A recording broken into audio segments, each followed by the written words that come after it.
አመሰግናለሁ። ከዚህ በመቀጠል ክቡር ዶክተር አብይ አህመድ የኢትዮጵያ ፌዴራላዊ ዲሞክራሲያዊ ሪፐብሊክ ጠቅላይ ሚኒስትር ንግግር እንዲያደርጉ እጋብዛለሁ።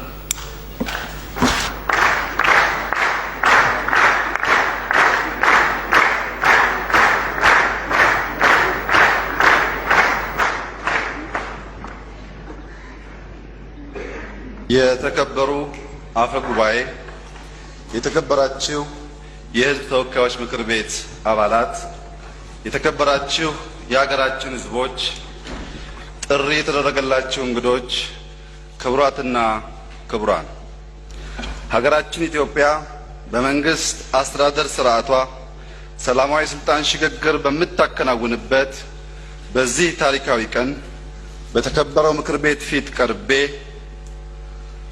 ይህንን ንግግር ለማድረግ ስለበቃው የተሰማኝን ልዩ ክብር ለመግለጽ እወዳለሁ።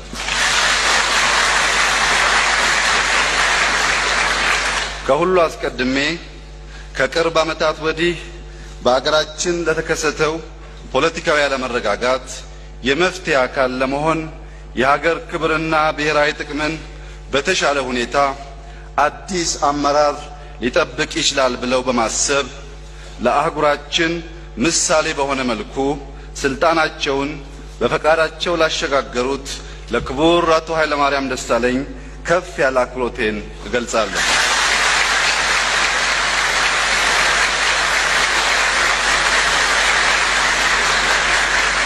በተመሳሳይ መንግስታዊ ስልጣን ሽግግሩ ያለ እንከን እንዲከወን ልዩ ሚና ሲጫወቱ ለቆዩት ሁሉ በመላው ሕዝባችን ስም ከልብ አመሰግናለሁ። ዕለቱ ለሀገራችን ታሪካዊ ቀን ነው። በታሪካችን በተለያዩ አጋጣሚዎች አዲስ የፖለቲካ ምዕራፍ የመጀመር ዕድሎችን አግኝተን ብዙዎቹን በወጉ ሳንጠቀምባቸው አምልጠውናል። አሁንም ይህ የስልጣን ሽግግር አዲስ ምዕራፍ የምንጀምርበት ሌላ ታሪካዊ ዕድል ነው። በመሆኑም በከፍተኛ የኃላፊነት ስሜት ልንጠቀምበት ይገባል። ኢትዮጵያ ማህፀነ ለምለም ናት። ከፍ ባለ የሀገር ፍቅር መንፈስ ሰርክ የሚተጉ ልጆች አፍርታለች። ልጆቿም ወደ ቀድሞ ክብሯ እንድትመለስ፣ የሕዝቧ ሰላምና ፍትህ እንዲጠበቅ፣ ብልጽግና ያለ አድሎ ለመላው ዜጎቿ ይዳረስ ዘንድ አጥብቀው ይመኛሉ፣ ይደክማሉ።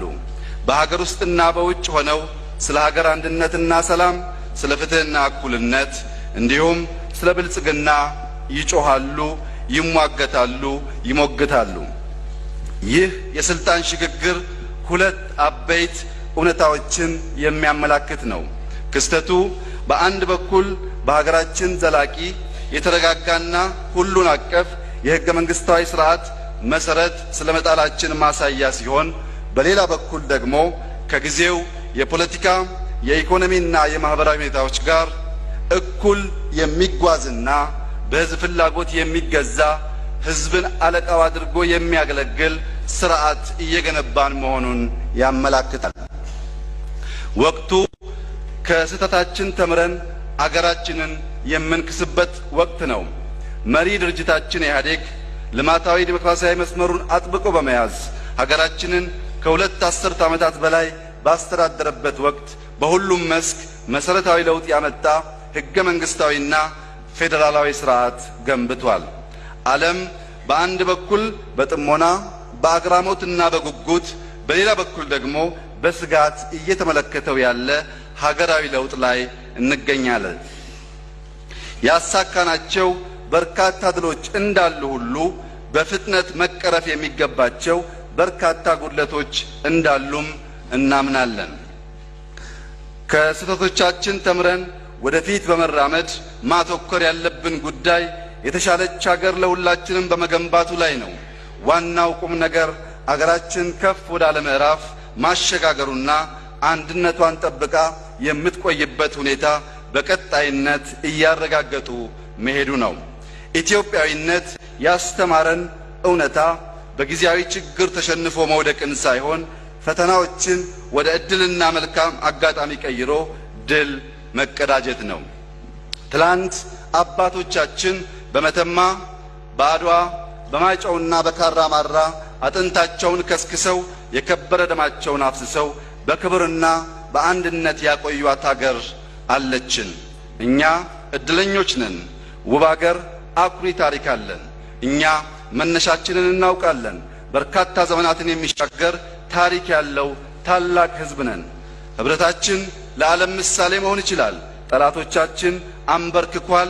ሉዓላዊነታችንን ጠብቆ ዛሬ ላይ ከማድረሱም በላይ ለሌሎች ሕዝቦችም የነጻነት ትግል አርያ ሆኗል። ማንነታችን እንዳይለያይ ሆኖ የተሰናሰለ፣ እንዳይነጣጠል ሆኖ የተገመደ፣ የተዋደደና የተዋሃደ ነው። አማራው በካራ ማራ ለሀገሩ ሉዓላዊነት ተሰውቶ የካራ ማራ አፈር ሆኖ ቀርቷል። ትግራዋይ በመተማ ከሀገሬ በፊት አንገቴን ውሰዱ ብሎ የመተማ አፈር ሆኗል። ኦሮሞው በአድዋ ተራሮች ላይ ስለ ሀገሩ ደረቱን ሰጥቶ የሀገሩን ሉዓላዊነት ለማስጠበቅ ከአድዋ አፈር ተቀላቅሏል። ሶማሌው፣ ሲዳማው፣ ቤንሻንጉሉ፣ ወላይታው፣ ጋምቤላው፣ ጉራጌው፣ አፋሩ፣ ስልጤው፣ ከምባታው፣ ሀዲያው፣ ሐረሪው እና ሌሎችም የኢትዮጵያ ሕዝቦች ሁሉ በባድመ ከሀገሬ በፊት እኔም ብለው እንደወደቁ ከባድመ አፈር ተዋህደዋል። አንድ ኢትዮጵያዊ አባት እንዳሉት እኛ ስንኖር ሰዎች፣ ስናልፍ አፈር፣ ስናልፍ ሀገር እንሆናለን። የየትኛውም ኢትዮጵያዊ ክቡር ስጋና ደም በየትኛውም ኢትዮጵያ ክፍል ውስጥ አፈር ሆኖ ታገኙታላችሁ። ኢትዮጵያውያን ስንኖር ኢትዮጵያዊ፣ ስንሞት ደግሞ ኢትዮጵያ እንሆናለን። ኢትዮጵያ የሁላችን ሀገር፣ የሁላችን ቤት ናት። በአንድ ሀገር ውስጥ የሐሳብ ልዩነት ይኖራል። የሐሳብ ልዩነት እርግማን አይደለም። ልዩነት እንዳለ ሆኖ መደማመጥና በመርህ ላይ ተመስርተን መግባባት ስንችል የሐሳብ ልዩነት በረከት ይዞልን ይመጣል። በሐሳብ ፍጭት ውስጥ መፍትሄ ይገኛል። በመተባበር ውስጥ ኃይል አለ። ስንደመር እንጠነክራለን። አንድነት የማይፈታው ችግር አይኖርም፣ አገር ይገነባልና። የኔ ሐሳብ ካላሸነፈ ሞቼ እገኛለሁ ማለት ግን እንኳን አገርን ሊያቆም ቤተሰብን ያፈርሳል። ያለችን አንድ ኢትዮጵያ ነች። ከየትኛውም የፖለቲካ አመለካከት በላይ አገራዊ አንድነት ይበልጣል። አንድነት ማለት ግን አንድ አይነትነት ማለት እንዳልሆነ ሊሰመርበት ይገባል። አንድነታችን ልዩነቶቻችንን ያቀፈ፣ ብዝሃነታችንን በህብረ ብሔራዊነት ያደመቀ መሆን አለበት። እኛ ኢትዮጵያውያን ዴሞክራሲና ነጻነት ያስፈልገናል፣ ይገባናልም። ዴሞክራሲ ለእኛ ባዕድ ሐሳብ አይደለም። በዓለም ውስጥ በብዙ ማህበረሰቦችና ሀገራት ዴሞክራሲ በማይታወቅበት ዘመን በገዳ ስርዓታችን ተዳድረን ለዓለም ተምሳሌት ሆነን ኖረናል። አሁንም ዴሞክራሲን ማስፈን ከየትኛውም ሀገር በላይ ለእኛ የህልውና ጉዳይ እንደሆነ እናምናለን። ዴሞክራሲ ያለ ነጻነት አይታሰብም። ነጻነት ከመንግስት ለህዝብ የሚበረከት ስጦታም አይደለም፣ ከሰብአዊ ክብር የሚመነጭ የእያንዳንዱ ሰው የተፈጥሮ ጸጋ እንጂ። ነጻነትን በዚህ መልኩ ተረድቶ ዕውቅና የሰጠውን ህገ መንግስታችንን በአግባቡ መተግበር የሰብአዊና ዴሞክራሲያዊ መብቶች በተለይም ሐሳብን የመግለጽ የመሰባሰብና የመደራጀት መብቶች በህገ መንግስታችን መሰረት ሊከበሩ ይገባል። የዜጎች በሀገራቸው የአስተዳደር መዋቅር በዴሞክራሲያዊ አግባብ በየደረጃው የመሳተፍ መብትም ሙሉ በሙሉ እውን መሆን አለበት። ሁላችንም መገንዘብ ያለብን የዴሞክራሲ ስርዓት ግንባታ መደማመጥን ይጠይቃል። ህዝቡ አገልጋዩን የመተቸት፣ የመምረጥ፣ የመጠየቅ ሙሉ መብት አለው። መንግስት የህዝብ አገልጋይ ነው። ምክንያቱም ገዢ መርሃችን የህዝብ ሉዓላዊነት ነውና። በዴሞክራሲያዊ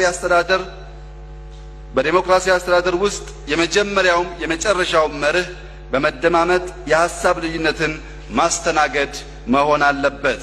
ኢትዮጵያ የጋራችን የኛ የሁላችን መሆኗን ተገንዝበን የሁሉም ድምጽ የሚሰማበት ሁላችንም የሚያሳትፍ ዴሞክራሲያዊ ስርዓት የመገንባቱን ትግል አጠናክረን እንቀጥላለን።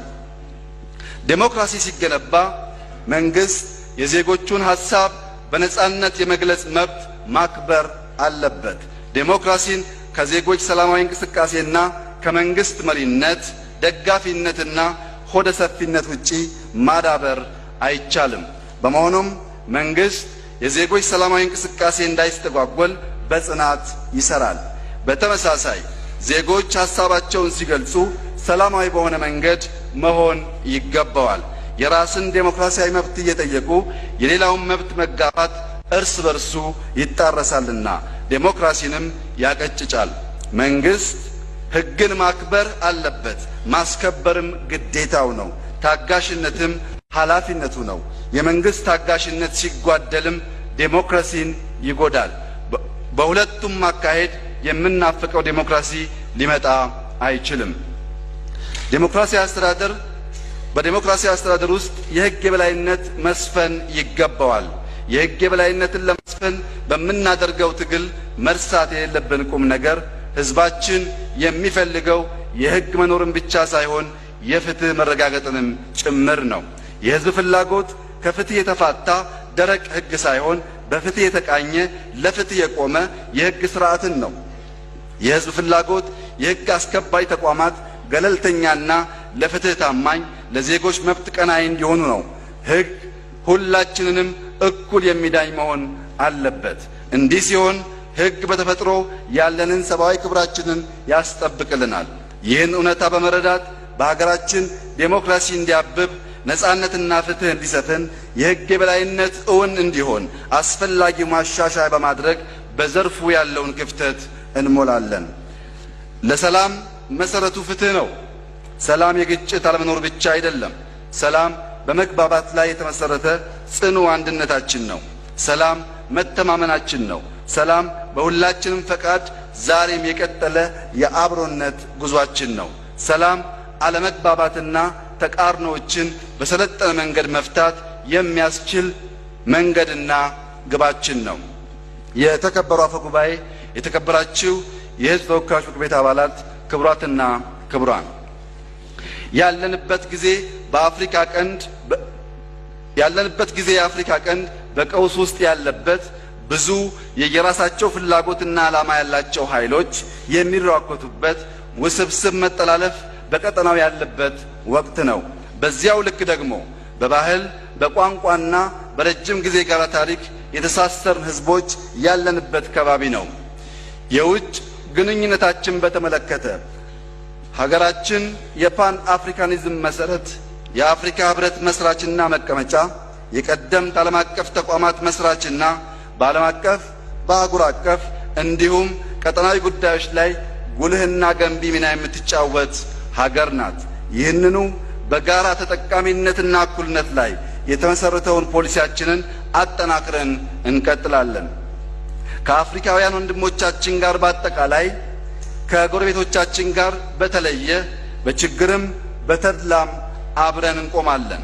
ከኤርትራ መንግስት ጋር ለዓመታት ሰፍኖ የቆየው አለመግባባት እንዲያበቃም ከልብ እንፈልጋለን። የበኩላችንም እንወጣለን።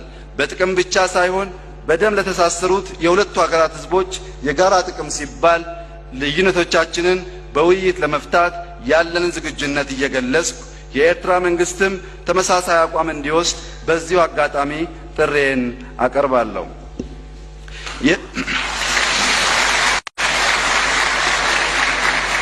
የተከበሩ አፈ ጉባኤ፣ የተከበራችሁ የምክር ቤት አባላት፣ ክቡራትና ክቡራን፣ ከቅርብ ጊዜ ወዲህ የህዝባችን ብሶት ካጋጋሉት ዋና ዋና ምክንያቶች ውስጥ ሙስና አንዱ ነው።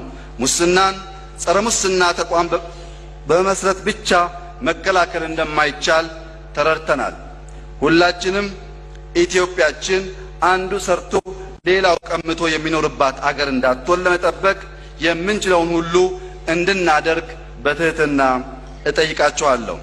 ትናንት የተፈጠረን ሀብት ከሌላው በመቀማት ሂሳብ ለማወራረድ የሚተጋ አገርና ህዝብ ወደፊት ለመራመድ አይችልም። ገበታው ሰፊ በሆነበት፣ ሁሉም ሰርቶ መበልጸግ በሚችልበት ኢትዮጵያችን አንዱ የሌላውን ለመንጠቅ የሚያስገድድ ይቅርና የሚያሳስብ ምንም ምክንያት የለም። ይልቁንም ወቅቱ የፈጠረልንን ልዩ አጋጣሚና ሀገራዊ አቅማችንን አቀናጅተን የእጥረትና እጦት አስተሳሰብን በማስቀረት ለጋራ ብልጽግና እንትጋ። ታዋቂው የህንድ የነጻነት ንቅናቄ መሪ ማህተመ ጋንዲ በአንድ ወቅት እንደተናገረው አገር ለሁሉም የሚበቃ ለሁሉም የሚሆን በቂ ሀብት አላት። ሁሉም እንደ ልቡ የሚዘርፈው ሀብት ግን ሊኖራት አይችልም። አሁን በጀመርነው አዲስ ምዕራፍ ዘረፋን፣ የሀብት ብክነትንና የተደራጀ ሙስናን መላው ህዝባችንን በሚያሳትፍ እርምጃ ለመመከት ሌት ተቀን እንተጋለን። ክቡራትና ክቡራን፣ ሀገራችን ባለፉት ዓመታት ባስመዘገበችው ፈጣን እድገት የተነሳ በድህነት ቅነሳ፣ በመሰረተ ልማት ግንባታ፣ በሰው ኃይል ልማትና በመሳሰሉት ያገኘናቸው ስኬቶች ለሁሉም የሚታዩ ናቸው። ከዚህ አኳያ መንግስት የዋጋ ንረትና የውጭ ምንዛሪ ዋጋን ለማረጋጋት፣ የፋይናንስ ዘርፉን ጤናማነት ለመጠበቅ፣ ለኢኮኖሚ የሚቀርበውን የፋይናንስ አገልግሎት ተደራሽነትና አካታችነት ለማስፋት፣ የውጭ ምንዛሪ ግኝትን እንዲሁም ቁጠባንና ኢንቨስትመንትን ለማበረታታት፣ የሥራ ዕድል ለመፍጠር፣ የህዝቡን የነፍስ ወከፍ ገቢ ለማሳደግ እንዲሁም አስከፊ ድህነትን ለመቀነስ የሚያስችሉ የፖሊሲ እና የትግበራ እርምጃዎች ወስዷል። በአንጻሩ ባለፉት ዓመታት በተለያዩ ጊዜያት የኢኮኖሚ እድገቱንና የማክሮ ኢኮኖሚ መረጋጋቱን የሚፈታተኑ ተግዳሮቶች ተከስተዋል። ከእነዚህም ችግሮች መካከል ዋና ዋናዎቹ የውጭ ንግድ በምንፈልገው መጠን አለማደግ፣ ይህን ተከትሎ የውጭ ምንዛሪ አቅርቦትና ፍላጎት አለመመጣጠን፣ የዋጋ ንረትና ኑሮ ውድነት፣ የውጭ ዕዳ ጫናና የሀገር ውስጥ ቁጠባና ኢንቨስትመንት መካከል ያለው ልዩነት እየሰፋ መምጣቱ ናቸው። በግብርናው ዘርፍ እየተሰሩ ያሉ ስራዎች አበረታች ቢሆኑም ዘርፉን በተገቢው ሁኔታ በቴክኖሎጂ በመደገፍ ባለመቻሉ እንደ ሀገር ማግኘት የሚገባንን የኢኮኖሚ ትሩፋት ሳናገኝ ቆይተናል። እንደ ትልቅ ሀገርና ሕዝብ ከምናስበው የስኬት ጫፍ ላይ ለመድረስ የምንችለውና ችግሮቻችንን የምንፈታበት ዋና ቁልፍ የምናገኘው በትምህርትና በትምህርት ብቻ እንደሆነ በማመን መንግስት ለትምህርት ዘርፍ ትኩረት ሰጥቶ እየሰራ ቢሆንም በተለይ የትምህርትን ጥራት ከማስጠበቅ አንጻር እጅግ ብዙ የቤት ስራዎች ከፊታችን እንዳሉ በውል በመገንዘብ በርካታ ስራዎች ይሰራሉ። የትምህርት መስፋፋት ይበል የሚያሰኝ የመንግስታችን ስኬት ቢሆንም ይህ የትምህርት ሽፋን እድገትና በጥራት እስካልተደገፈ ድረስ ልፋት ጥረታችን ሁሉ የምንተጋለትን ውጤት ሊያመጣልን አይችልም። በመሆኑም ከመጀመሪያ ደረጃ እስከ ከፍተኛ ትምህርት ተቋማት ያሉትን የእውቀት ዓለሞቻችንን በጥራት ላይ አተኩረው እንዲሰሩ መንግስት በፍጹም ቁርጠኝነት ይረባረባል።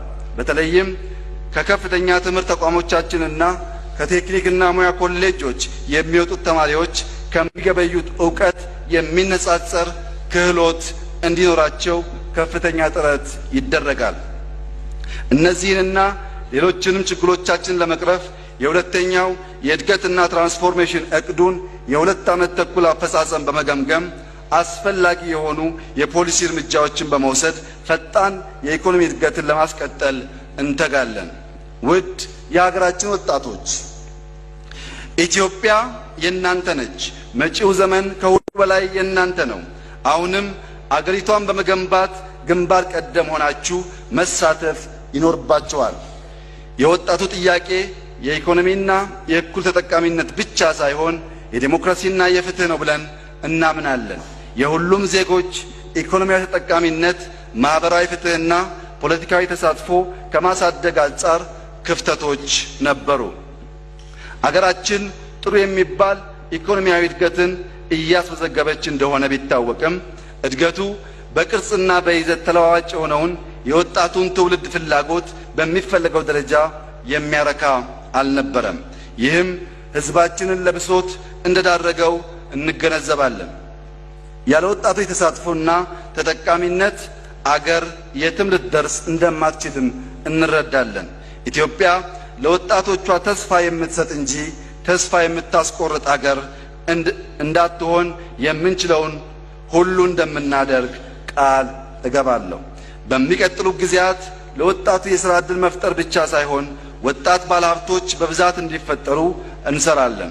ለዚህ እንቅፋትና መሰናክል የሚሆኑ አመለካከቶችና የተንዛዙ አድሏዊ የሆኑ አሰራሮችን አስወግደን ፍትሃዊ የማህበራዊና ኢኮኖሚያዊ ስርዓት እንዲኖረን መንግስት ምቹ ሁኔታ ይፈጥራል። መርሳት የሌለብን ሀቅ ግን ለራሱም ሆነ ለሀገሩ በስራውና በጥረቱ ሀብት የሚፈጥረው ወጣቱ ራሱ መሆኑን ነው። ውድ የኢትዮጵያ ሴቶች፣ በብዙ አስቸጋሪና ፈታኝ ሁኔታ ውስጥ ኢትዮጵያን ገንብታችሁ ታሪክ ሰርታችሁ ትውልድ ቀርጻችሁ ዛሬ ላይ ደርሰናል። በትግላችሁም የተሻለች ሀገር እንድትኖረን ብዙ መስዋዕትነት ከፍላችኋል። ትግላችሁ የፍትህ ትግል ነው። ትግላችሁ ክቡር ትግል ነው። ትግላችሁ ትግላችን ነው። መንግስት የሴቶችን ተጠቃሚነት ለማረጋገጥና በሀገራችን ሁለንተናዊ እድገት ግስጋሴ ውስጥ የበኩላችሁን ሚና እንድትወጡ ለማስቻል የተለያዩ ስራዎችን በመስራት ላይ የሚገኝ ቢሆንም አሁንም ከሰራነው ይልቅ ያልሰራናቸው ስራዎች እጅግ እንደሚበዙ እናምናለን። በመሆኑም በቀጣይ የሀገራችን ሴቶች ተፈጥሮና ኑሮ የሰጣችሁን በረከቶች ተጠቅማችሁ ለሀገራችን እድገትና ብልጽግና እንዲሁም ለፖለቲካችንም ስምረት አዎንታዊ ሚና እንደምትጫወቱ ተስፋዬ የላቀ ነው። አገራዊ ማንነታችን ያለ እናንተ ያለ ኢትዮጵያውያን ሴቶች ምንም ነው። አገሪቷን የገነቡ ያገለገሉ ያቆሙ ሴቶችን ዕውቅና በመንፈግ ሀገራዊ ትንሣኤ ማረጋገጥ አይቻልምና መንግስታችን ለሴቶች መብት እኩልነት የሚቆመው ለሴቶች ውለታ ለማዋል ሳይሆን ለሁላችንም ጥቅም ሲባል ነው። ግማሽ አካሉን የረሳ ሀገር ሙሉ የሀገር ስዕል ይኖረው ዘንድ ከቶ እንደማይቻልና ወደፊትም እንደማይራመድ መንግስት በውል ይገነዘባል። በመሆኑም መንግስታችን ከዚህ ቀደም ከነበረው ፍጥነትና የትግበራ ስኬት በላቀ መልኩ ለሴቶች ሁሉን አቀፍ ተሳትፎና ተጠቃሚነት በቁርጠኝነት ይሰራል። የተከበሩ አፈ ጉባኤ፣ የተከበራችሁ የምክር ቤት አባላት፣ የተከበራችሁ የሀገራችን ህዝቦች፣ ጥሪ የተደረገላችሁ እንግዶች፣ ክቡራትና ክቡራን፣ ችግሮቻችን በርካታና ፋታ የማይሰጡ ናቸው። የዳበረ የዲሞክራሲ ባህል አለመኖር፣ ስር የሰደደ ድህነት፣ የተደራጀ የሙስናና ብልሹ አሰራር መስፋፋት፣ የመልካም አስተዳደር እጦት ተደማምረው ሰፊና ውስብስብ ፈተና ደቅነውብናል። ከቅርብ ዓመታት ወዲህ በርካታ ወገኖቻችን ከመኖሪያ ቀያቸው ለመፈናቀል ለሕይወት እና ንብረት መጥፋት ተዳርገው እንደነበር ይታወሳል።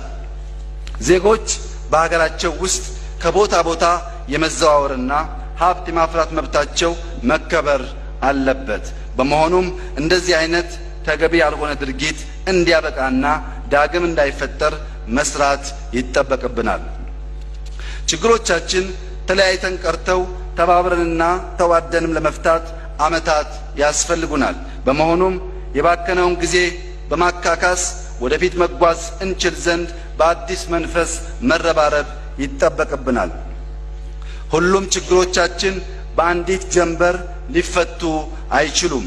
ነገር ግን የጀመርነውን የተሻለች ሀገር የመገንባት ሂደት ማፋጠን እንችላለን። የተሻለች ሀገር መገንባት የሚያስችል ጠንካራ የመንግስት ተነሳሽነትም አለ። ጠንካራ ሀገር ለመገንባት ሁላችንም ኃላፊነት አለብን። እንደ ተለያየ ሀገር ዜጋ በባዕድነት በባይተዋርነት ሳይሆን ሁላችንም እንደ ባለቤቶች እጅ ለእጅ ተያይዘን መጓዝ ይጠበቅብናል።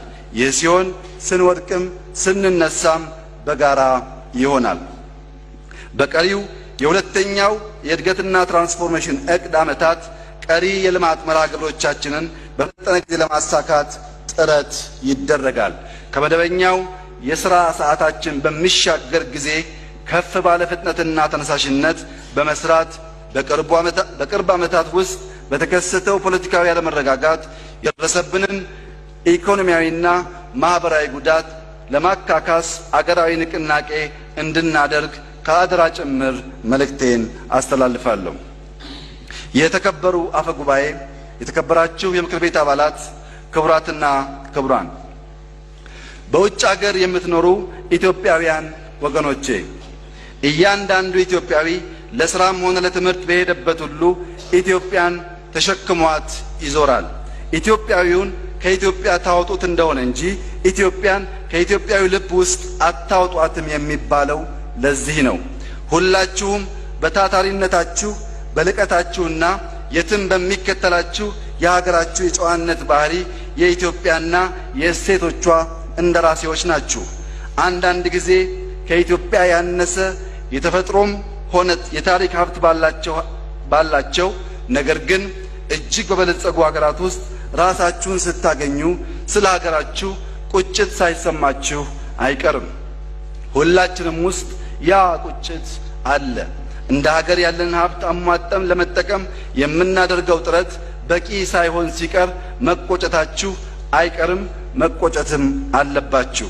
ይህንንም ሁኔታ ለመለወጥ ለሁላችሁም የምትበቃ በዚያው ልክ ግን የሁላችንም ተሳትፎ የምትፈልግ ሀገር አለችንና ዕውቀታችሁንና ልምዳችሁን ይዛችሁ ወደ ሀገራችሁ መመለስና ሀገራችሁን አልምታችሁ መልማት ለምትሹ ሁሉ እጃችንን ዘርግተን እንቀበላችኋለን። በውጭ ሀገራት ኑሯችሁን ላደረጋችሁትም ቢሆን በማንኛውም መልኩ በሀገራችሁ ጉዳይ ላይ ንቁ ተሳታፊ እንድትሆኑና ሀገራችንን በሁሉም መልክ ለመቀየር ለምታደርጉት አስተዋጽኦ መንግስት ያልተቆጠበ ድጋፍ ማድረጉን ይቀጥላል። ውድ የልማት አጋሮቻችን፣ እስከዛሬ ባደረግነው የሰላምና የልማት እንቅስቃሴ ከጎናችን የቆማችሁ የልማት አጋሮቻችን የሀገራችን ጥብቅ ወዳጆች እንደሆናችሁ እንገነዘባለን። የሀገራችንን ልማትና ሰላም ለማረጋገጥ በምናደርገው ጥረት እንደ ወትሮ ሁሉ ከጎናችን እንደምትቆሙ ባለሙሉ ተስፋ ነኝ። መጪው ጊዜ በኢትዮጵያችን የፍቅርና የይቅርታ ጊዜ ነው። ሀገራችን ፍትህ፣ ነጻነትና ሰላም የሰፈነባት፣ ዜጎቿ በሰብአዊነት የሚተሳሰቡባት፣ በእህት ወንድማማችነት የተሳሰሩባት እንድትሆን እንፈልጋለን። ይህ ህልማችን እውን የሚሆነው ከእንቅልፋችን ነቅተን በትጋት ስንሰራ ብቻ ነው። መመኘታችን መልካም ነው፣ ነገር ግን ምኞታችን ብቻውን በቂ አይደለም። መስራት፣ መትጋት፣ መታገል ይጠበቅብናል። በመጀመሪያ ስራችን ልናደርገው የሚገባንና ትግላችን ማተኮር ያለበት ራሳችን ላይ ነው። አመለካከታችንን ከጥላቻ ከቂም በቀል ስሜትና ከዘረኝነት ማጽዳት ይገባናል። በብሔር፣ በጾታ፣ በፖለቲካ አመለካከት፣ በሃይማኖት ያሉ ልዩነቶች እንደ በረከትነታቸው በፍቅር በማስተናገድ ከልዩነታችን የሚነሳ አለመግባባት ቢኖር እንኳ ከፍትህ እንጂ ከበደል ጋር ባለመተባበር ሞራላዊ እይታዎቻችን ልናስተካክል ይገባል። ፍትህ ዋናው መርሃችን፣ ለሰው ልጆች ሁሉ ፍቅርና ክብር የሞራል መልህቃችን ሊሆን ይገባል። ይህ ሰርተን የማናገባድደው ሁሌም ልፋት፣ ሁሌም ትግል የሚጠይቅ የዕድሜ ዘመን ሁሉ የቤት ስራችን ይሆናል። ሀገራችን በአሁኑ ወቅት ለደረሰችበት ምዕራፍ በርካታ ትውልዶች መስዋዕት ሆነዋል። አዲሱ ዴሞክራሲያዊ ስርዓታችንም እውን እንዲሆንም አላፎች ተሰውተዋል። ታዳጊውን ዴሞክራሲያችንን ግን ለማዳበር ተጨማሪ የህይወትም ሆነ የአካል መስዋዕትነት አያስፈልገንም። ባለፉት ዓመታት እንደ መንግስትም እንደ ዜጎችም ከዴሞክራሲ ባህላችን አለመዳበር ጋር ተያይዞ በታዩብን እጥረቶች በዜጎቻችን ህይወትና በግልም በጋራም ንብረቶቻችን ላይ ቀላል የማይባል ጉዳት ደርሷል። ይህንን ሁላችንም ማስቀረት እንችልና ይገባንም ነበር። በተለያየ ጊዜ መስዋዕትነት ለከፈሉ የመብት ተከራካሪዎች፣ ፖለቲከኞች፣ በቅጡ ሳይባርቁ ህይወታቸው ለተቀጠፈ ለውጥ ፈላጊ ወጣቶች፣ ለስነልቦናዊና አካላዊ ቀውስ ለተዳረጉ ቤተሰቦችና ግለሰቦች ከልብ የመነጨ ይቅርታ እጠይቃለሁ።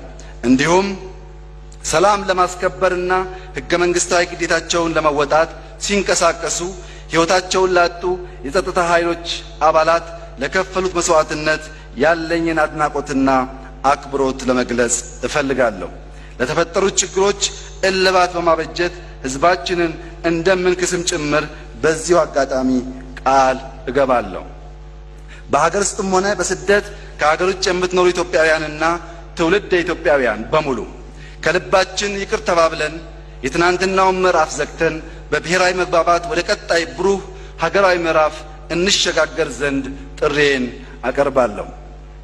ክቡራን የተፎካካሪ ፖለቲካ ፓርቲ አመራሮች፣ ከኢህአዴግ ውጭ ያሉ ፓርቲዎችን የምናይበት መነጽር እንደ ተቃዋሚ ሳይሆን እንደ ተፎካካሪ፣ እንደ ጠላት ሳይሆን እንደ ወንድም አማራጭ ሐሳብ አለኝ ብሎ እንደመጣ ሀገሩን እንደሚወድ የዜጋ ስብስብ ነው። ስለዚህ ተፎካካሪ ፓርቲዎች በነጻነት እንዲንቀሳቀሱ የተመቻቸና ፍትሃዊ የመወዳደሪያ ሜዳ እንዲኖር በመንግስት በኩል ጽኑ ፍላጎት ያለ በመሆኑ ስለ ሰላምና ፍትህ በልዩ ልዩ መንገድ የምትታገሉ የተፎካካሪ ፓርቲ መሪዎች አብሮነታችንንና ሰላማችንን አደጋ ላይ የሚጥሉ በብሔራዊ ጥቅሞቻችንም አሳልፈው የሚሰጡ የአስተሳሰብ መስመሮችን በአርቆ አስተዋይነትና ሀገራዊ ፍቅር በሰጥቶ መቀበል መርህ የተሻለ የፖለቲካ ባህል ለመፍጠር የምናደርገውን ጥረት እንድታግዙ ጥሪዬን አስተላልፋለሁ። የሀገራችን አርሶ አደሮች፣ አርብቶ አደሮች፣ በሁሉም ደረጃ የምትገኙ የሀገራችን የጸጥታ ኃይሎች፣ ምሁራን፣ ባለሀብቶች፣ በገጠርም ሆነ በከተማ የምትገኙ የተለያየ ሙያ ባለቤቶች፣ የሀገር ሽማግሌዎች፣ ሙስሊሞች፣ ክርስቲያኖች፣ ዋቄ ፈታዎች እንዲሁም ሌሎች ሃይማኖቶችን የምትከተሉ ወገኖች ከሰሜን እስከ ደቡብ ከምስራቅ እስከ ምዕራብ የምትገኙ ብሔር ብሔረሰቦችና ህዝቦች ሁላችንም የዳበረ ዲሞክራሲ ለመገንባት እንረባረብ። አገራችንን ከድህነት አዘቅት ውስጥ ለማውጣት እንትጋ። ዘረኝነትና መከፋፈልን ከሀገራችን እናጥፋ። የተማረና በምክንያት የሚከራከር ዜጋ እንፍጠር። የዛሬው ዕለት በአኩሪ ኢትዮጵያዊ ወኔ የተጀመረው ታላቁ የህዳሴ ግድባችን 7ኛ ዓመት ነው። በዚህ ግድብ ግንባታ የታየው አንድነትና መሰባሰብ የሀገራችንን ችግሮች በሙሉ መቅረፍና መሻገር እንደምንችል ያረጋገጠልን በመሆኑ ይህንኑ መንፈስ ይዘን ከግድቡ መጠናቀቅ ባሻገር የሀገራችንን ብልጽግና እስከምናረጋግጥበት ከፍታ ድረስ እንድንዘልቅ ጥሪዬን አቀርባለሁ። በመጨረሻም በዚህ ምክር ቤት ባልተለመደ ሁኔታ ጥቂት አካላትን ላመሰግን እፈልጋለሁ። በመጀመሪያ ለዚህ ኃላፊነት የመረጡኝና እምነት የጣሉብኝ ድርጅቴ ኢህአዴግና የሀገሬን ሕዝብ በተለየ አክብሮትና ፍቅር አመሰግናለሁ።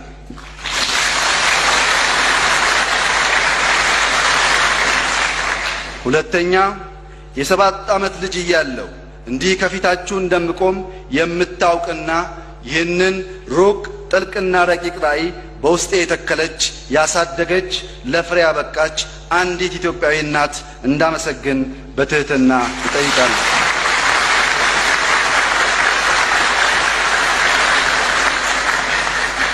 እናቴ ከሌሎች ቅን የዋህና ጎበዝ ኢትዮጵያውያን እንደ አንዶቹ የምትቆጠር ናት። ቁሳዊ ሀብትም ዓለማዊ እውቀትም የላትም። በእናቴ ውስጥ ሁሉንም የኢትዮጵያ እናቶች ዋጋና ምስጋና እንደ መስጠት በመቁጠር ዛሬ በሕይወት ካጠገቤ ባትኖርም ውዷ እናቴ ምስጋናዬ ከአጸደ ነፍስ ይደርሳት ዘንድ በብዙ ክብር ላመሰግናት እወዳለሁ።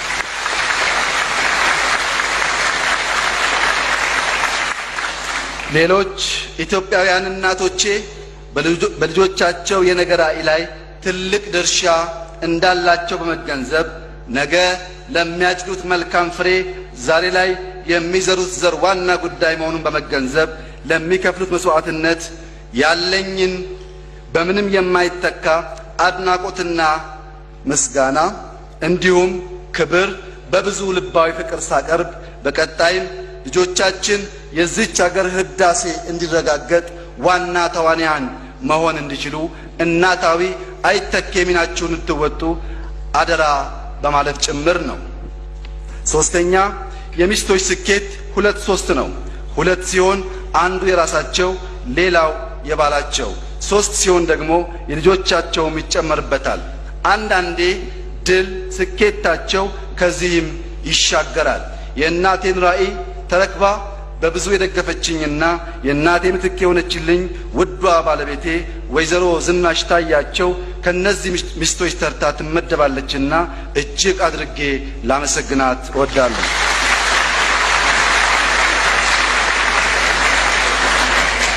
በመጨረሻም ከትግል ጓዶቼ በዝለት ጊዜ ብርታት፣ በድካም ጊዜ ኃይል ከሆኑኝ የቅርብ ጓዶቼ፣ ወዳጆቼ፣ ወንድሞቼ ውጭ ዛሬ እኔ ከፊታችሁ መቆም ባልቻልኩ ነበር። ለሁላችሁም ውድ ጓዶቼና ጓደኞቼ ከልብ የመነጨ ምስጋና አቀርባለሁ። ኢትዮጵያ በልጆቿ ጥረት ታፍራ ተከብራና በልጽጋ ለዘላለም ትኖር። ፈጣሪ ኢትዮጵያንና ሕዝቦቿን ይባርክ። አመሰግናለሁ።